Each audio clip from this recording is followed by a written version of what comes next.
सुप्रभात बच्चों। आज हम व्याख्यान 1 कक्षा 6 विषय हिंदी और वसंत भाग 1 पुस्तक से पाठ 5 अक्षरों का महत्व पढ़ेंगे। इस पाठ के लेखक हैं गुणाकर मुले जी और इस पाठ के साथ साथ आज हम विलोम शब्द भी पढ़ेंगे। तो बच्चों देखिए, सबसे पहले हम पढ़ते हैं गुणाकर मुले जी का जीवन परिचय।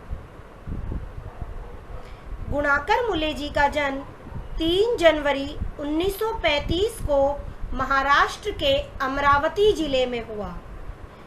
उनकी प्रमुख भाषाएं हिंदी व अंग्रेजी थी और उनकी रचनाएं दर्शन, ब्रह्मांड परिचय, अंतरिक्ष यात्रा थी।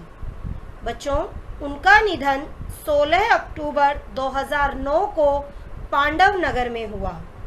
यह है आपका लेखक परिचय। तो बच्चों अब हम करेंगे कठिन शब्द, पाठ से संबंधित कुछ देखिए, सबसे पहले कठिन शब्दों में प्राग ऐतिहासिक। प्राग ऐतिहासिक बच्चों 2 शब्दों से मिलकर बना है, प्राग जमा ऐतिहासिक। तो इसका अर्थ होता है इतिहास से पहले का काल। बच्चों इतिहास जिनके लिखे कुछ प्रमाण मिलते हैं तो वो इतिहास के रूप में माना जाता है, और जिनके हमारे पास कोई लिखित प्रमाण नहीं है उससे पहले के काल को, यानी इतिहास से पहले के काल को प्राग ऐतिहासिक काल कहते हैं। तादाद संख्या, तादाद संख्या। अनादिकाल, अनादिकाल जो सदा से चला आ रहा हो, जो सदा से चला आ रहा हो। सिलसिला, सिलसिला क्रम यानी लगातार। पीढ़ी, कुल या वंश, पीढ़ी, कुल या वंश। आगे देखिए, वनस्पतियां, वनस्पतियां, पेड़ पौधे, वनस्पतियां पेड़ पौधे। कौम, जाति, कौम जाति। सभ्य, शिष्ट, सभ्य शिष्ट। अस्तित्व, मौजूदगी, अस्तित्व मौजूदगी। उन्नति, विकास, उन्नति विकास। अतीत, बीता हुआ, अतीत बीता हुआ। बच्चों अब देखिए आप व्याकरणिक ज्ञान यानी पाठ से संबंधित कुछ व्याकरणिक प्रश्न। देखिए प्रश्न है, उपसर्ग व मूल शब्दों को अलग करना व मूल शब्दों के अर्थ प्रकट करना। तो सबसे पहले असफल। असफल में अ उपसर्ग है और सफल मूल शब्द है। तो बच्चों सफल का अर्थ होता है कामयाब, सफल का अर्थ होता है कामयाब। अनुचित, अनुचित में अन उपसर्ग है और उचित मूल शब्द है, और उचित का अर्थ होता है ठीक, उचित का अर्थ होता है ठीक। अपरिचित, अपरिचित में बच्चों अ उपसर्ग है और परिचित मूल शब्द है, और परिचित का अर्थ होता है जानकार। आगे देखिए, अनावश्यक। अनावश्यक में बच्चों अन उपसर्ग है और आवश्यक मूल शब्द, और आवश्यक का अर्थ होता है जरूरी, आवश्यक का अर्थ होता है जरूरी। आगे देखिए, अनिच्छा। अनिच्छा अन उपसर्ग और इच्छा मूल शब्द है, अन उपसर्ग और इच्छा मूल शब्द है, और इच्छा का अर्थ होता है चाह। इच्छा, चाह, अभिलाषा और कामना। आगे देखिए अगला प्रश्न, निम्नलिखित खाली स्थानों में परिमाणवाचक विशेषण शब्द भरो। नंबर 1 खीर। तो बच्चों खीर के आगे हमें परिमाणवाचक विशेषण शब्द भरना है। तो हमने यहाँ भरा है 3 कटोरी। तो 3 कटोरी परिमाणवाचक विशेषण शब्द है, क्योंकि बच्चों संज्ञा और सर्वनाम की विशेषता बताने वाले शब्दों को परिमाणवाचक विशेषण शब्द कहते हैं। और यहाँ खीर क्या है? संज्ञा शब्द। इसकी विशेषता यानी इसको किस प्रकार मापा जाएगा? 3 कटोरी करके। तो हमने 3 कटोरी शब्द लगाया, तो ये हो गया परिमाणवाचक विशेषण शब्द। नंबर 2 कपड़ा। अब कपड़े को मापते हैं मीटर में, तो हमने लिखा 6 मीटर। 6 मीटर कपड़ा। 6 मीटर क्या है? परिमाणवाचक विशेषण शब्द। आगे दूध। नंबर 3 दूध। दूध को किस प्रकार मापा जाता है? लीटर में, तो 1 लीटर। तो 1 लीटर परिमाणवाचक विशेषण शब्द है। आगे नंबर 4 बाजरा। तो बाजरा क्या है? इसको किस प्रकार मापा जाएगा? किलो में, तो हमने लिखा 5 किलो। तो 5 किलो परिमाणवाचक विशेषण शब्द। रेत। रेत को किस प्रकार माप रहे हैं हम यहाँ? 1 ट्रक रेत। तो आगे बच्चों नंबर 6 जमीन। जमीन को किस प्रकार मापेंगे? 2 एकड़ जमीन। अब देखिए पाठ के कुछ मुख्य बिंदु यानी मुख्य रूप से इसमें क्या बताया गया है। इस पाठ में लेखक ने बताया है कि अक्षरों की खोज किस प्रकार हुई, हमारे जीवन में अक्षरों का क्या महत्व है, और लेखक ने बताया कि हर रोज छपने वाली पुस्तकों और समाचार पत्रों के मूल में अक्षर ही है। आगे देखिए, यदि मनुष्यों को अक्षरों का ज्ञान नहीं होता तो आज दुनिया का क्या हाल होता। इसका अनुमान लगाना सरल नहीं है। अगर मनुष्य अक्षरों की खोज नहीं कर पाता तो हम इतिहास को नहीं जान पाते। तो बच्चों इस पाठ में अक्षरों के महत्व को बताया गया है कि यदि मनुष्य अक्षरों की खोज नहीं करता तो हम अपने इतिहास को नहीं जान पाते, और हम अपने जीवन परिचय को या हम अपने लिखित जानकारी को कोई ठोस सबूत न होने पर हम कोई भी जानकारी उचित तरीके से प्राप्त नहीं कर पाते, और हम अपने विचारों और हिसाब किताब को भी लिख कर नहीं रख पाते। तो अक्षरों का कितना महत्व हमारे जीवन में है ये इस पाठ में दर्शाया है। अब संकेत बिंदुओं के आधार पर पढ़ेंगे हम पाठ की कहानी। बच्चों संकेत बिंदुओं के आधार पर अब हम करेंगे कहानी। तो बच्चों नंबर 1 है दुनिया में सभी तरह की पुस्तकें अक्षरों से बनी है। नंबर 2 पुराने जमाने के लोग सोचते थे अक्षरों की खोज ईश्वर ने की है। तो बच्चों हमारे आसपास जो पुस्तकों का संसार है यह सब अक्षरों से बना है।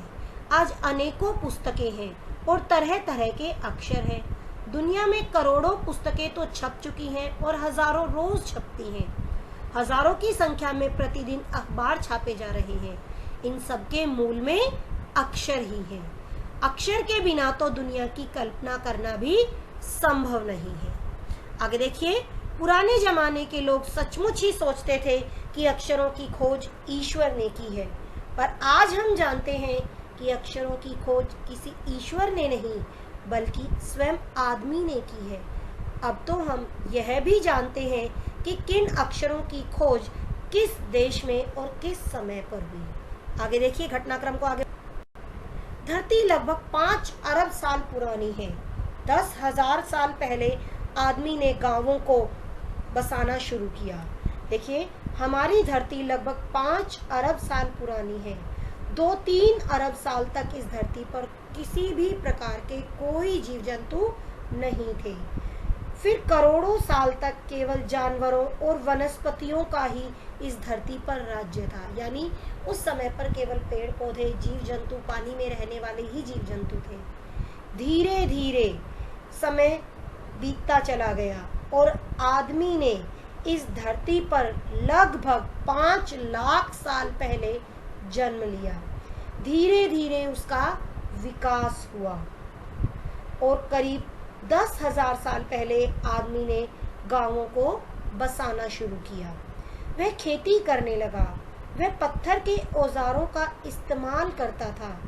फिर तांबे और कांसे के औजार भी बनाए। आगे देखिए इस घटना का। चित्रों के माध्यम से प्राग ऐतिहासिक मानव ने अपने भावों को व्यक्त करना शुरू किया। व्यक्त यानी प्रकट करना। अक्षरों की खोज लगभग 6,000 साल पहले हुई। तो बच्चों देखिए, प्राग ऐतिहासिक मानव ने सबसे पहले चित्रों के जरिए अपने भाव व्यक्त किए, जैसे पशुओं, पक्षियों, आदमियों आदि के चित्र। इन चित्रों से बाद में भाव संकेत यानी मनुष्य के भाव अस्तित्व में सामने आए। जैसे एक छोटे से वृत्त के चारों ओर रेखाएं खींचने पर वह सूर्य का चित्र बन जाता था। बाद में यही चित्र गर्मी का द्योतक यानी गर्मी का द्योतक यानी माना गया उसके रूप। इस तरह अनेक भाव संकेत अस्तित्व में आए। तब जाकर काफी बाद में आदमी ने अक्षरों की खोज की। अक्षरों की खोज के सिलसिले को शुरू हुए मुश्किल से 6000 साल हुए हैं, केवल 6000 साल। और अक्षरों की खोज के साथ एक नए युग की शुरुआत हुई। आदमी अपने विचार और अपने हिसाब किताब को लिखकर रखने लगा। तब से मानव को सभ्य कहा जाने लगा। आगे देखिए, यानी अक्षरों की खोज के बाद देखिए नंबर 7, जब से मनुष्य ने लिखना आरंभ किया तब इतिहास आरंभ हुआ। उसके पहले के काल को प्राग ऐतिहासिक काल कहा जाता है। तो जैसा कि मैंने अभी आपको बताया कि अक्षरों के साथ मनुष्य ने अपने विचारों को, अपने हिसाब किताब को लिखना शुरू किया। तब से मानव सभ्य कहा जाने लगा। आदमी ने अपना इतिहास भी तभी से आरंभ किया। और किसी भी कौम या देश का इतिहास तब से शुरू होता है जब से मनुष्य के लिखे हुए लेख मिलने लग जाते हैं। इस प्रकार इतिहास को शुरू हुए मुश्किल से 6000 साल हुए हैं। उसके पहले के काल को प्राग ऐतिहासिक काल यानी इतिहास के पहले का काल कहते हैं। आगे देखिए बच्चों, नंबर 9, यदि अक्षर न होते तो मनुष्य अपने अतीत के इतिहास से वंचित रह जाता। तो बच्चों आगे देखिए, मनुष्य अपने ज्ञान को आने वाली पीढ़ी तक भी नहीं पहुंचा पाता। तो देखिए, आदमी अक्षरों की खोज नहीं करता तो अपने इतिहास को नहीं जान पाता। और हम ये नहीं जान पाते कि पिछले कुछ हजार सालों में आदमी किस प्रकार रहता था, क्या सोचता था, कौन कौन राजा हुए इत्यादि। अक्षरों की खोज मनुष्य की सबसे बड़ी खोज है। अक्षरों की खोज के बाद मनुष्य अपने विचारों को लिखकर रखने लगा। इस प्रकार एक पीढ़ी के ज्ञान का इस्तेमाल दूसरी पीढ़ी के लोग करने लगे। अक्षरों की खोज के बाद पिछले 6000 सालों में मानव जाति का विकास बहुत तेजी गति से हुआ है। देखिए आगे, अतः हम कह सकते हैं कि अक्षरों का हमारी उन्नति में विशेष योगदान है। तो बच्चों, अक्षरों का, उनसे बनी हुई लिपियों का हमारे जीवन में बहुत महत्व है। हम सबको अक्षरों की कहानी मालूम होनी चाहिए। आज जिन अक्षरों को हम पढ़ते या लिखते हैं वे कब बनाए गए, कहाँ बनाए गए, किसने बनाए, यह जानना भी जरूरी है। तो बच्चों, हम कह सकते हैं कि यदि अक्षरों की खोज नहीं होती तो हमारा विकास उचित तरीके से नहीं होता। तो बच्चों, उन्नति का एक प्रमुख कारण अक्षरों की खोज भी है। तो अक्षरों की खोज मानव जाति की सबसे महत्वपूर्ण खोज थी। आगे देखिए बच्चों, इस पाठ से संबंधित कुछ प्रश्न उत्तर। प्रश्न 1, इतिहास कब आरंभ हुआ? इतिहास लगभग 6000 साल पहले आरंभ हुआ। जैसा कि मैंने बताया कि 6000 साल पहले अक्षरों की खोज हुई और अक्षरों की खोज के बाद ही हम इतिहास को जान पाए।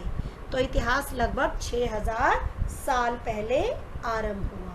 प्रश्न 2, मनुष्य कब सभ्य कहा जाने लगा? देखिए, अक्षरों की खोज के बाद मानव अपने हिसाब किताब को लिखकर रखने लगा। तभी से मानव सभ्य कहा जाने लगा, क्योंकि मनुष्य अपनी जीवन की बातों को लिखित रूप में रखने लगा, जिसके बाद मनुष्य सभ्य होने लगा। आगे देखिए, प्राग ऐतिहासिक काल किसे कहते हैं? तो इतिहास से पहले के काल को प्राग ऐतिहासिक काल कहते हैं।